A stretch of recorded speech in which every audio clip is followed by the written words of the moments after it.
Social media पर मनफी प्रोपोगेंडे में पीटीआई के मुलविस होने के शवाहिद सामने आ गए। पीटीआई अरकान से दौरान तफ्तीश जीआईटी ने इश्तियाल अंगेज मवाद जमा कर लिया। ये मवाद पीटीआई क़यादत की रियासत मुखालिफ सरगर्मियों और प्रोपोगेंडे का सबूत है। रियासत मुखालिफ सरगर्मियों में पीटीआई क़यादत के करीबी रिश्तेदार भी मुलविस पाए गए। जीआईटी ज़राए के मुताबिक गैर मुल्की लॉबीज पीटीआई क़यादत के साथ मिलकर प्रोपोगेंडा मुहिम को कंट्रोल कर रही हैं।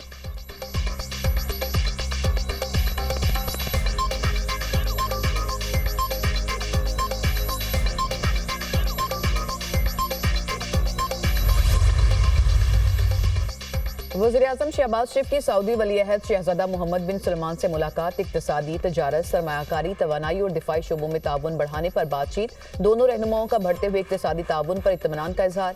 वज़ीर-ए-आज़म ने अहम शोबों में सरमायाकारी बढ़ाने के लिए सऊदी अरब के अज़्म को सराहा। इलाकाई सलामती के मसाइल से निपटने के लिए दिफाही और सिक्योरिटी ताउन को मजबूत बनाने के अज़्म का इयादा।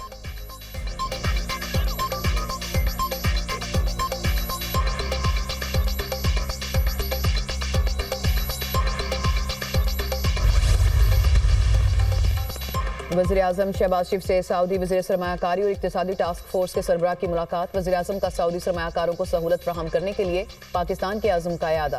फ्री कैन का पाकिस्तान सऊदी इक्तिसादी शराकतदारी को मज़ीद मुस्तहकम करने पर इत्तफाक।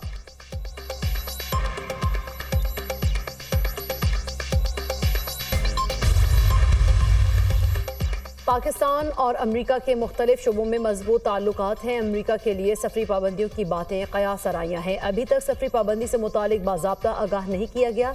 तर्जुमान दफ्तर खारिजा शफकत अली खान की प्रेस ब्रीफिंग। कहा, पाकिस्तान में दहशत गर्दी पर तहफ़्फ़ुज़ात अफगानिस्तान के साथ मुसलसल शेयर करते हैं। तुरखम बॉर्डर 15 अप्रैल तक के लिए खोल दिया गया। अफगान शहरी वीज़ा लेकर आए तो वेलकम करते हैं। भारतीय वज़ीर-ए-आज़म की पॉडकास्ट में रिमार्क्स मिसलीडिंग और यकतरफा थे। भारत का पाकिस्तान मुखालिफ बयानिया खित्ते के अमन के लिए सूदमंद नहीं। पाकिस्तान की गजा जंगबंदी माहदे की खिलाफ वर्जी पर इसराइल की मजम्मत। आलमी बरादरी से फ़लस्तीनियों की नस्लकुशी बंद कराने का मुतालबा।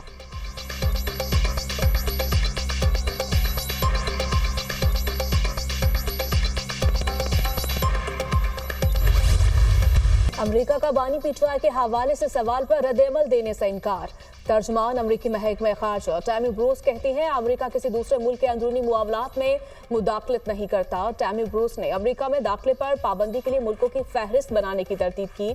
कहा, कई दिनों से जिन फहरिस्त का इंतजार हो रहा है इसका भी कोई वजूद नहीं। डोनाल्ड ट्रंप के हुक्म पर तहकीकात हो रही हैं। वीजा मसाइल से किस तरह निपटना है और किसे दाखिले की इजाजत देनी है, तहकीकात मुकम्मल होने के बाद इस हवाले से बात की जाएगी।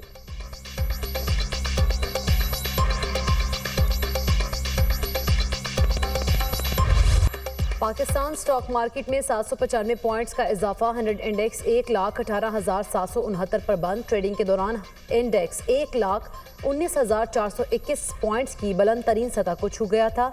स्टॉक मार्केट में तेजी पर वज़ीर-ए-आज़म शहबाज शरीफ का इजहार इत्मीनान। कहा, स्टॉक एक्सचेंज में कारोबार की मुस्बत सिमत मौशी पॉलिसियों पर ताजिरों के बढ़ते एतमाद का इजहार है। हुकूमत कारोबार और सरमायाकारी के लिए तरजीही बुनियादों पर सहूलियात फराहम कर रही है।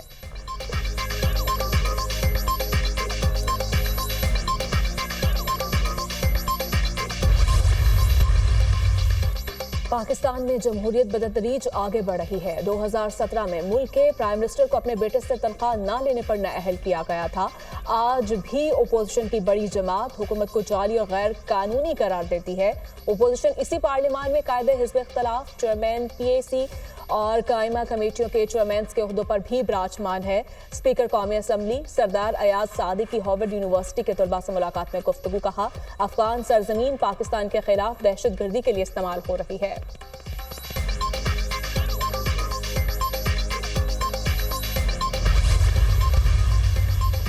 आठ सियासी जमातों ने ग्रैंड अलायंस का हिस्सा बनने के लिए रजामंदी जाहिर कर दी। GDA, Sindh United Party, Balochistan National Party ने रजामंदी जाहिर की। MWM, सुन्नी इत्तेहाद काउंसिल और दीगर जमातों का शामिल होने का इम्कान। जमीयत उलमा इस्लाम ने ताहाल ग्रैंड अलायंस का हिस्सा बनने या न बनने का फैसला नहीं किया। अपोजिशन लीडर उमर अयूब का कहना है, उम्मीद है जल्द मौलाना फजल रहमान भी ग्रैंड अलायंस का हिस्सा बन जाएंगे। खैबर पख्तूनख्वा हुकूमत ने किसी ऑपरेशन की इजाज़त नहीं दी। हमने मुश्तरका फैसला किया, नेशनल सिक्योरिटी कमेटी में हिस्सा नहीं लेंगे। इस वक्त हल सिर्फ बातचीत के जरिए ही निकल सकता है।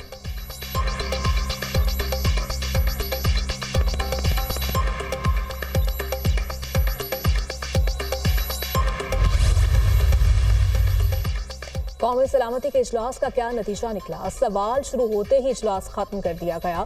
तहरीक इंसाफ के रहनुमा असद कैसर की गुफ्तगू, कहा कौम दहशतगर्दी से परेशान है, बलूचिस्तान के हालात सबके सामने हैं, हुकूमत के पास यही हिकमत अमली है कि पीटीआई को दीवार के साथ लगाएं, फिर भी मुल्क की खातिर हुकूमत के साथ बैठने के लिए तैयार है।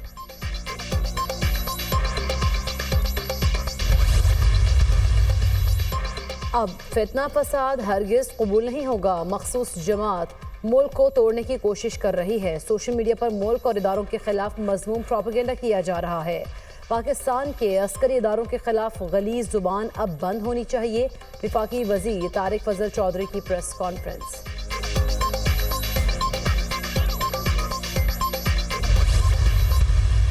They leave their baggage in Afghanistan and they have left around about $8 billion arms and ammunition, which are now being used by terrorists and militants against the security forces of Pakistan. There are a lot of elements engaged who are against Pakistan, who are against CPEC, who are against China. They all have battlefield in Kabul. तवील अरसे से दहशतगर्दी के खिलाफ जंग लड़ रहे हैं। पाकिस्तान में 70 से 80% दहशतगर्दी अफगानिस्तान से होती है। अफगानिस्तान में छोड़ा गया असलहा दहशतगर्द इस्तेमाल कर रहे हैं। अब वक्त आ गया कि अफगान मुहाजिरीन अपने मुल्क आबाद हों। गवर्नर KPK फैसल करीम कुंडी का सेमिनार से खिताब, कहा अफगानिस्तान से मुल्हिका बॉर्डर पर भी कई मसाइल हैं, सिक्योरिटी से मुतालिक पॉलिसी बनाने की जरूरत है।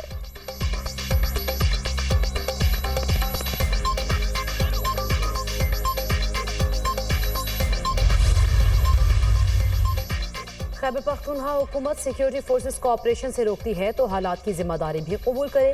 नेशनल सिक्योरिटी कमेटी का बायकॉट जमहूरी रवैयों के मुनाफी है। स्पीकर पंजाब असम्बली मलिक अहमद खान की मीडिया से गुफ्तगू, कहा अवाम ने दहशतगर्दी के खिलाफ बड़ी कुर्बानियाँ दी, पार्लिमानी कमेटी की हैसियत को कमज़ोर करना कौमी मफाद के खिलाफ है।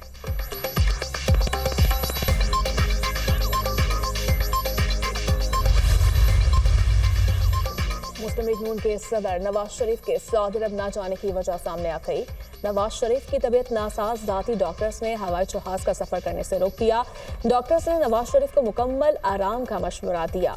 नवाज शरीफ हर साल माह रमजान का आखिरी अशरा सऊदी अरब में गुजारते हैं। साबिक वज़ीर आज़म नवाज शरीफ ने भी शहबाज शरीफ और मरियम के हमरा सऊदी अरब जाना था।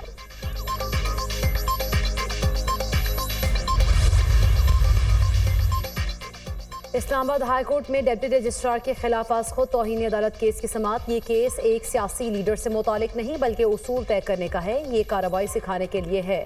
आवाम भी इस केस पर नजर रखें। जस्टिस सरदार एजाज इसहाक खान के रिमार्क्स, कहा डिप्टी रजिस्ट्रार आइंदा समाअत पर हाई कोर्ट रूल्स लेकर आए जिसके मुताबिक चीफ जस्टिस एतराज़ दूर किए बगैर दरख्वास्त पर ऑर्डर कर सकता है।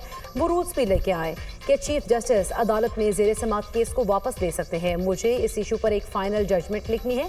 लिखूंगा कि इस तरह केस ट्रांसफर करने की कानून में कोई गुंजाइश नहीं। ये हाई कोर्ट की बजाय किसी और ने किया होता तो क्रिमिनल तौहीन अदालत बन जाती। अब हाई कोर्ट की बात आ गई है तो मैं यहाँ रुक जाता हूँ। केस में एक तफसीली फैसला दूंगा और उसमें चीज़ें तय कर दूंगा। समाअत ईद के बाद तक मुलतवी।